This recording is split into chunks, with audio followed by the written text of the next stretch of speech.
இல்லை ஒரு இடத்துல வந்து பேசுகிறாரு, அந்த தொகுதியில் இருக்கக்கூடிய பிரச்சனையே அவருக்கு தெரியலையே. எந்த இடத்துல நிற்கிறோமோ அந்த கிரவுண்ட் ஒர்க்கை பற்றி தெரியணும். தருமபுரி போனால் என்ன பேசணும், கிருஷ்ணகிரி போனால் என்ன பேசணும், அந்த மக்கள் என்ன மொழி பேசுகிறாங்க, அவங்களோட ட்ரெடிஷ்னல் ஃபுட்டு என்ன, அந்த புவிசார் குறியீடு தஞ்சாவூர் பேசினார்ல, தலையாட்டு போகும்போது புவிசார் குறியீடு ஆமாம், அதை பேசியிருக்கணும். ஃப்ளெக்ஸ்லேயாவது வச்சுருக்கணும்ல. தஞ்சாவூர் பெரிய கோயில் போய் சாமி கும்பிட்டுருக்கலாம்ல, போக மாட்டார், கோயிலுக்கு போக மாட்டார், கோயிலுக்கு கும்பிட்டுருக்கணும்ல, எதுவுமே செய்யலை.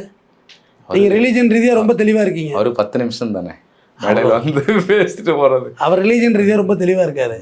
ஆனால் சிறுபான்மையிலேருந்து ஒரு ஃபாதர் ஓட்டு கேட்டவரே இவங்களுக்கு எதிராக இவர் அவர் சொல்கிறார் பேட்டியில், எங்கூட்டு பொம்பளை எல்லாரும் சர்ச்சு பக்கம் வந்து ஓட்டு கேட்க வந்து விளக்கமத்தில் அடிப்பான் அப்படின்னு.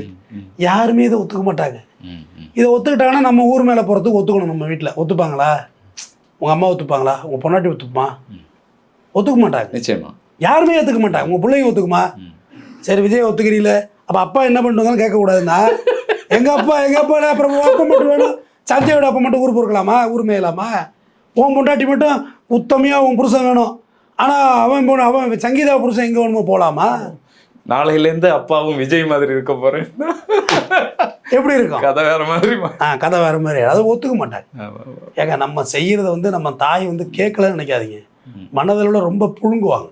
என்னடா இப்படி பண்ணுறானே வந்து அப்படின்னு. இப்படியா பால் கொடுத்தா அந்த மாரை வச்சு குடிச்சிடா, ஏன்டா அப்படி பண்ணுற மனசு கேட்போம். அம்மாவெல்லாம் சாப்பிட விட மாட்டாங்க, விட்டா கேட்டுரும். பெத்த வயிறு பத்தி எரியுதுறான்ட்டாங்கன்னு வச்சுங்க, அது ரொம்ப பெரிய கொடுமையான வார்த்தை. அது ஜீரணிக்க முடியாத வார்த்தை. அதெல்லாம் யாருமே பெற்றுடக்கூடாது. ஆனால் அவர் படுறாரு அதுமாரி.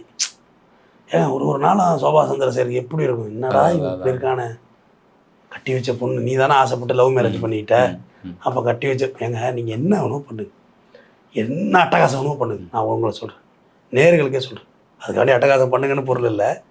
உங்கள் குடும்பத்தை நீங்கள் தக்க வச்சுக்கிட்டீங்கன்னா உங்களை யாருமே தப்பாக சொல்ல மாட்டாங்க. நிச்சயம்.